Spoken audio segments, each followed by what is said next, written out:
What happens when the man you humiliate turns out to be your CEO?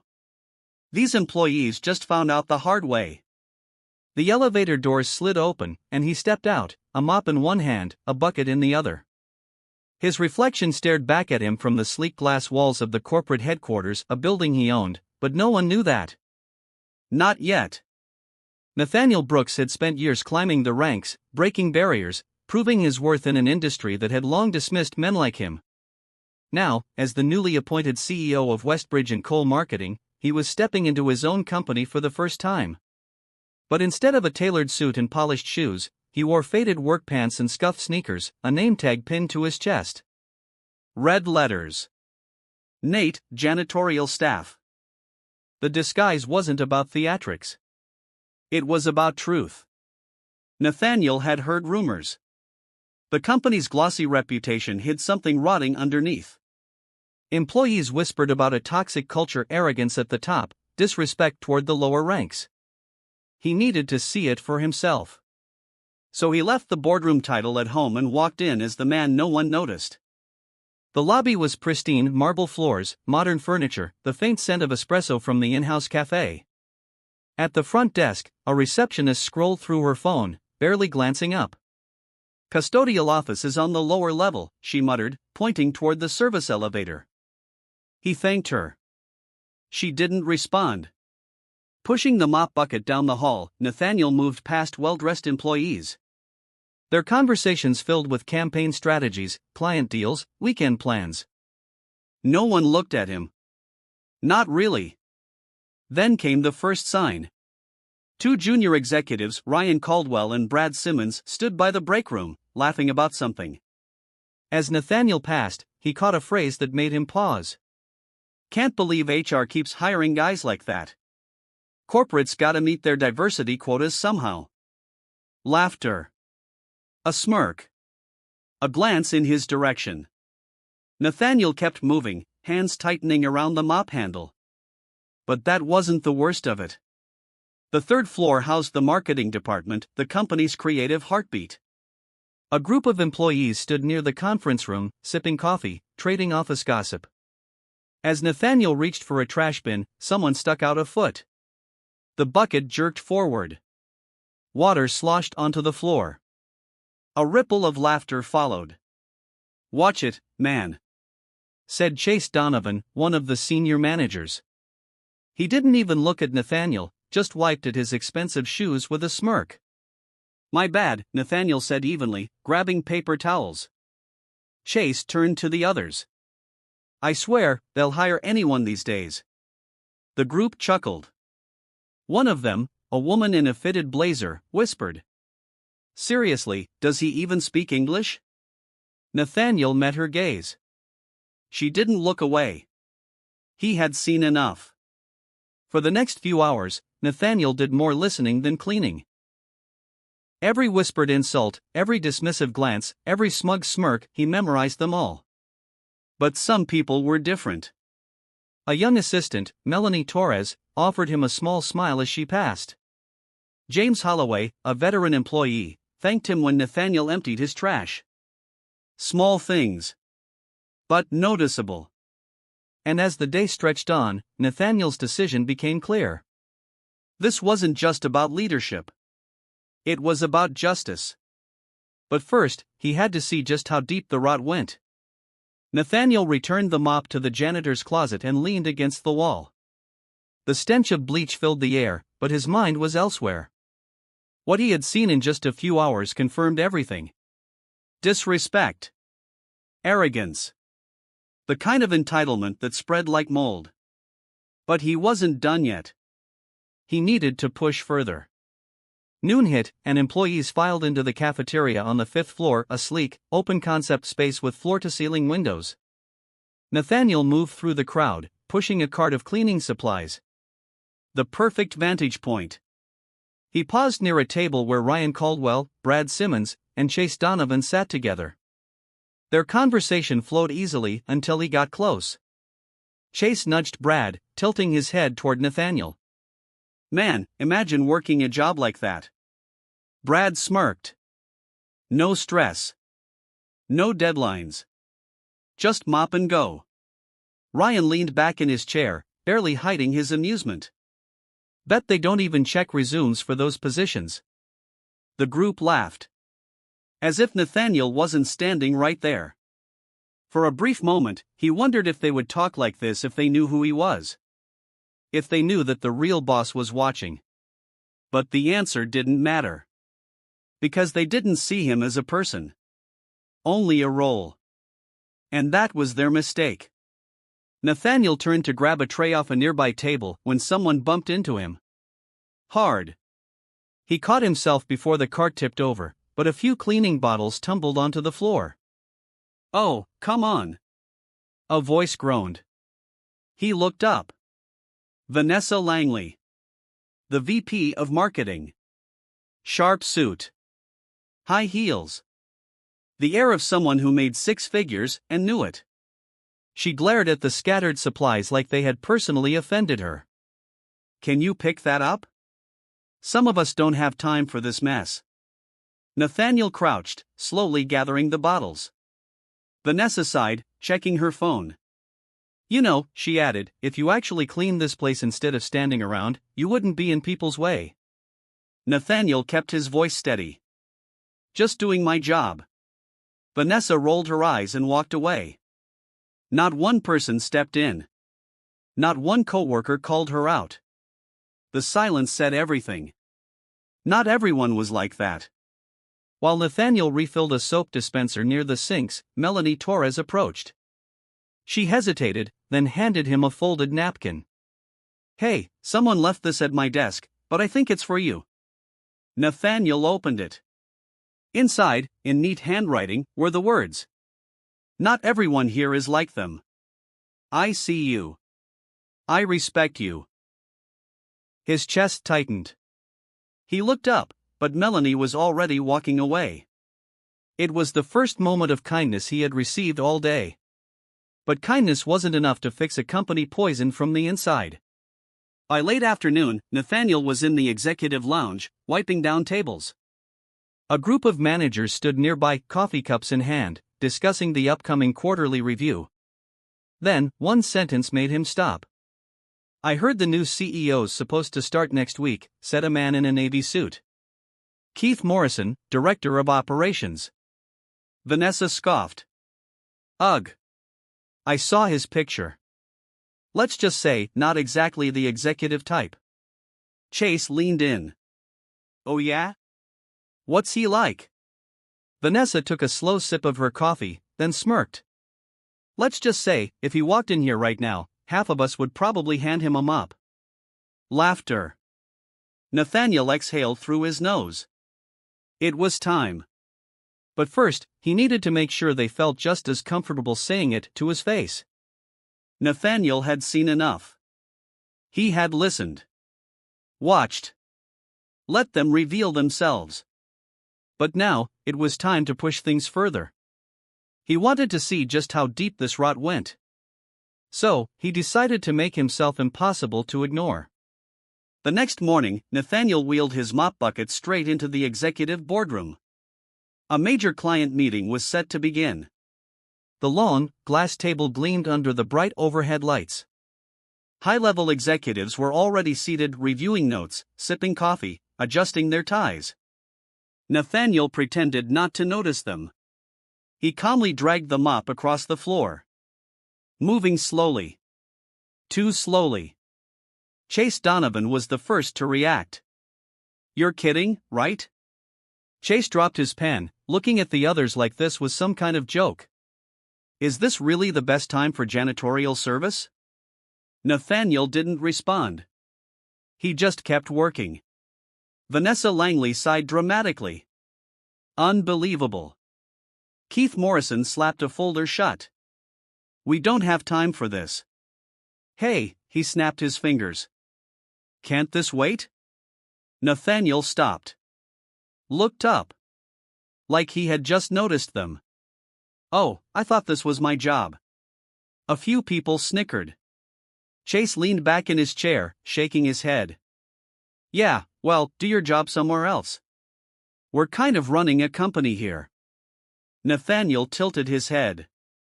Are you? Chase's smirk faltered. Excuse me? Nathaniel held his gaze for one long second.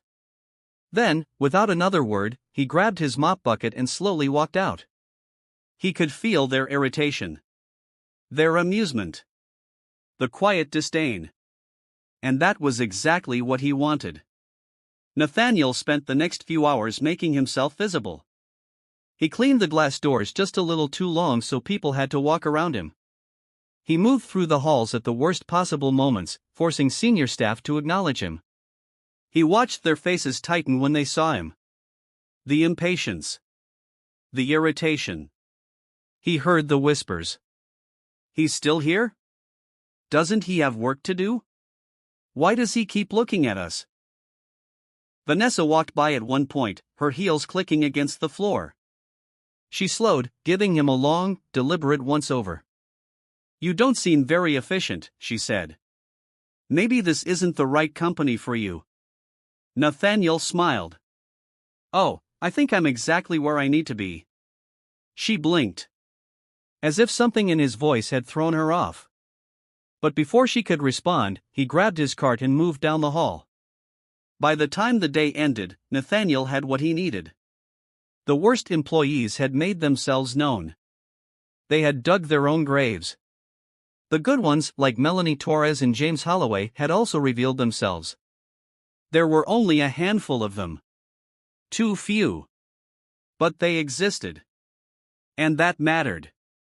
Nathaniel stepped into the executive lobby. His reflection stared back at him in the glass doors. He reached up, pinned the janitor's badge, and tossed it into the trash. Because tomorrow, he wouldn't be invisible anymore. But before he made his move, he needed to make sure they were completely unprepared. The next morning, the energy in the office felt the same. Casual arrogance. Fake smiles. The hum of important-sounding conversations. But something was different. Nathaniel wasn't invisible anymore.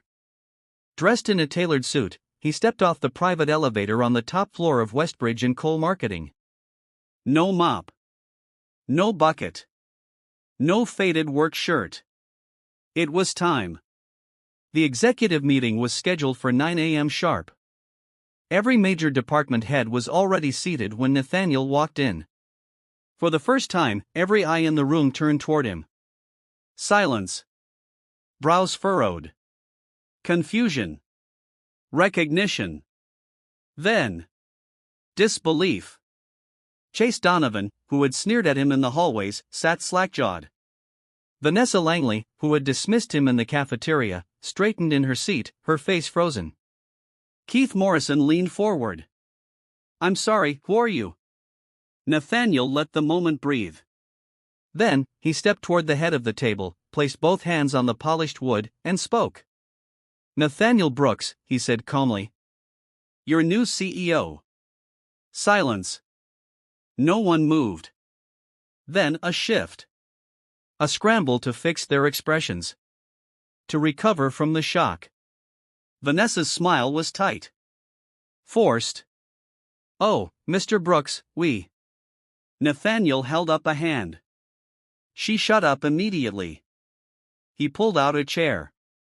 Saturday. Let's talk about the culture of this company. Nathaniel had receipts. He spent the next 20 minutes recounting everything he had witnessed.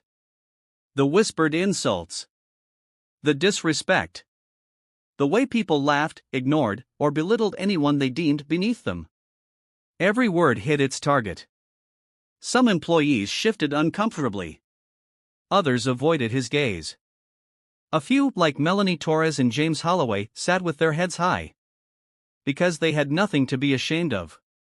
Nathaniel turned his attention to Chase. Tell me something, he said, tilting his head. Still think this company is being forced to hire people like me?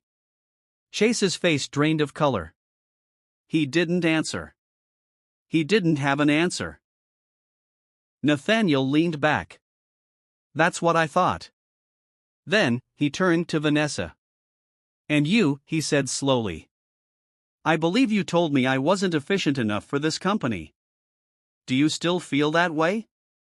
Vanessa's fingers curled into her lap. Silence. Nathaniel scanned the room. Anyone else? No one spoke. Because they knew what was coming. Nathaniel pushed back from the table and stood. Effective immediately, he said. This company will undergo a complete restructuring. The executives stiffened. Some of you, he continued, looking directly at the worst offenders, won't be here to see it. Panic flashed across faces. People glanced at each other, waiting for someone to protest. No one did. Nathaniel reached for the remote, turned on the conference room monitor, and clicked play. Security footage from the office played on the screen. Audio clips. Insults. Conversations caught in crystal clear detail. Proof of the company's toxic underbelly. Ryan Caldwell sank in his chair. Chase wiped a hand over his mouth. Vanessa's knuckles turned white. There was no talking their way out of this. And the worst part? He wasn't even done yet. The silence in the room was thick. Uncomfortable. The screen in front of them kept playing unedited, unfiltered evidence. Vanessa Langley, sipping her coffee, rolling her eyes as she mocked Nathaniel. Chase Donovan, laughing with his buddies about diversity hires. Keith Morrison, snapping his fingers at him like he was a dog. Every word. Every action. Captured. Nathaniel let it play for a few more seconds. The weight of it settled in the room. No one looked at him now. Then, he clicked the screen off. Dead silence. Nathaniel clasped his hands behind his back. Vanessa. Chase. Ryan. Keith. He let the names hang in the air. All four stiffened. You no longer work here. Chase sat up. Wait. Hold on. Nathaniel lifted a brow. Did you have something to say? Chase opened his mouth, then closed it. Vanessa inhaled sharply. Mr. Brooks, surely. You had no problem judging people by their job titles yesterday, Nathaniel cut in smoothly. So let's see how you feel when yours no longer exists. Her face paled. Nathaniel turned to the others. Your severance will reflect your contracts. But let's be clear, this isn't negotiable. I expect you to pack up by noon. Keith Morrison was already sweating. Ryan Caldwell looked like he was about to be sick. It didn't matter. They had built their careers on stepping over people. Now, they had to face the consequences. Nathaniel turned his gaze to the rest of the room.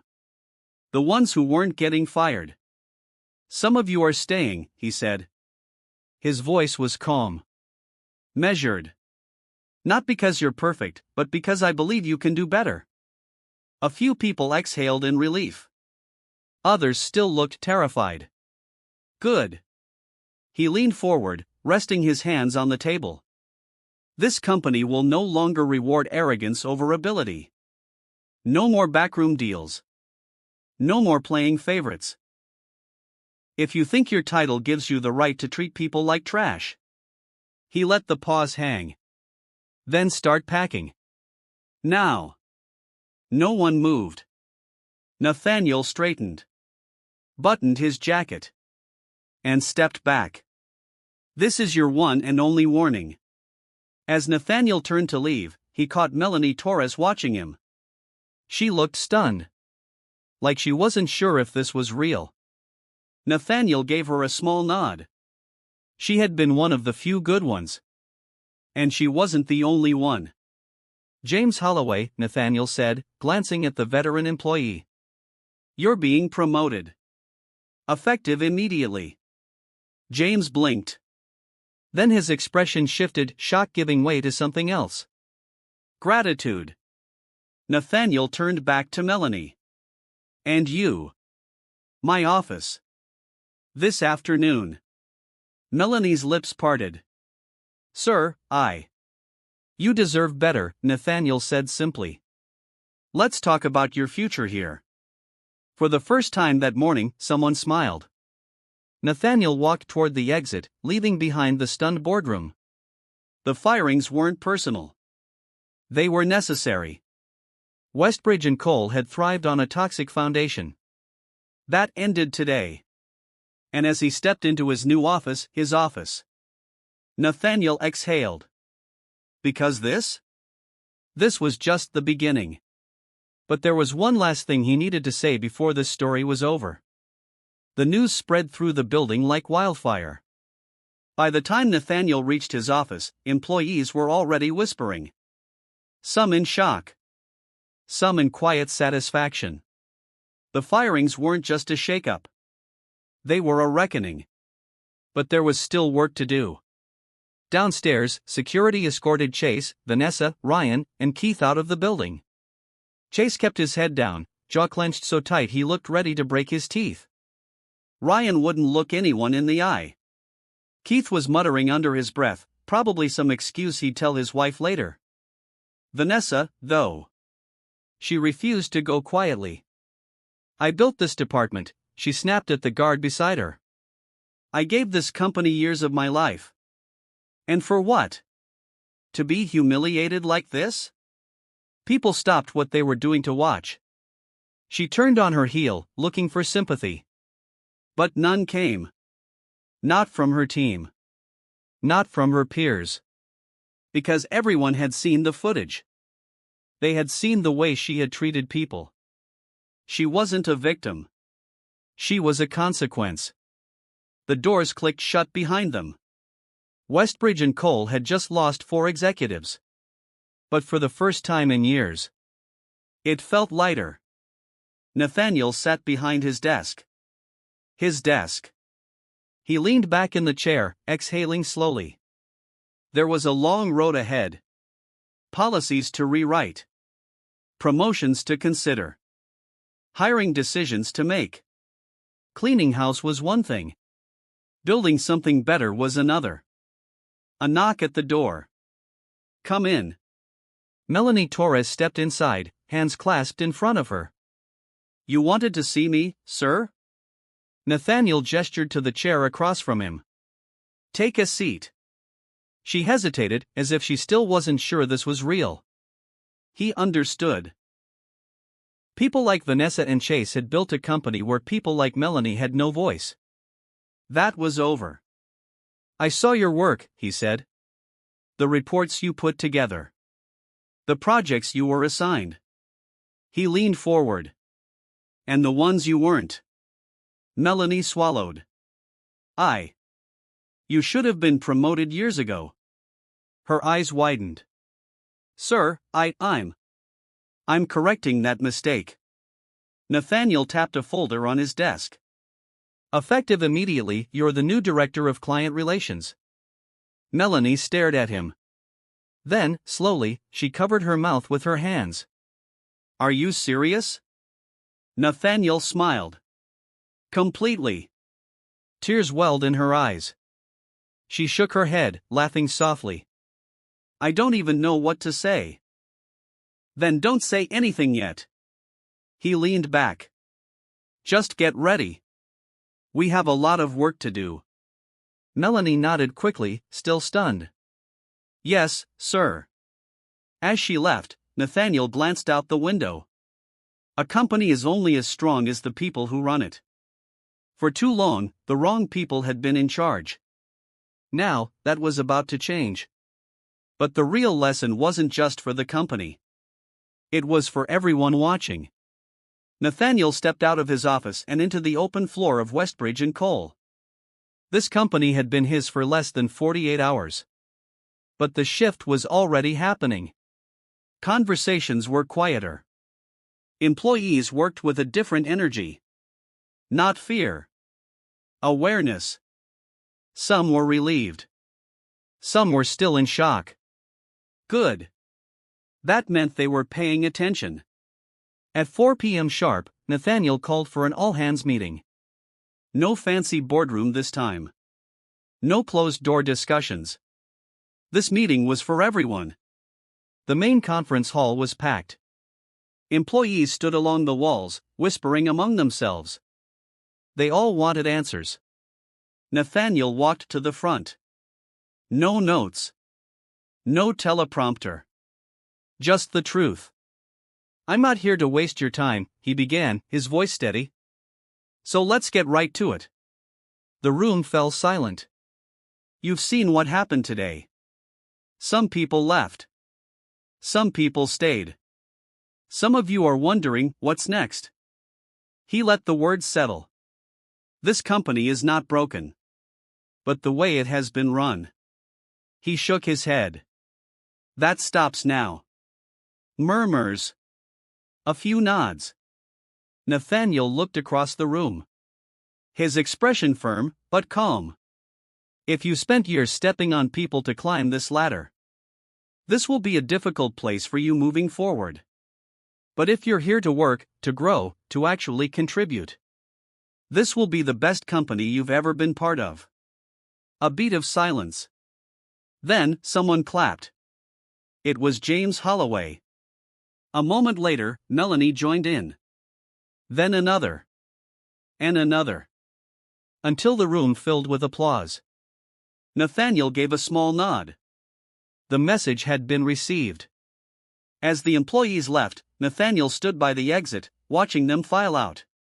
Some still looked uncertain. Change was never easy.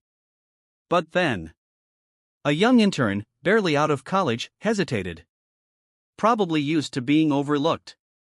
He stopped. "Sir?" Nathaniel turned. The intern hesitated again, then spoke carefully.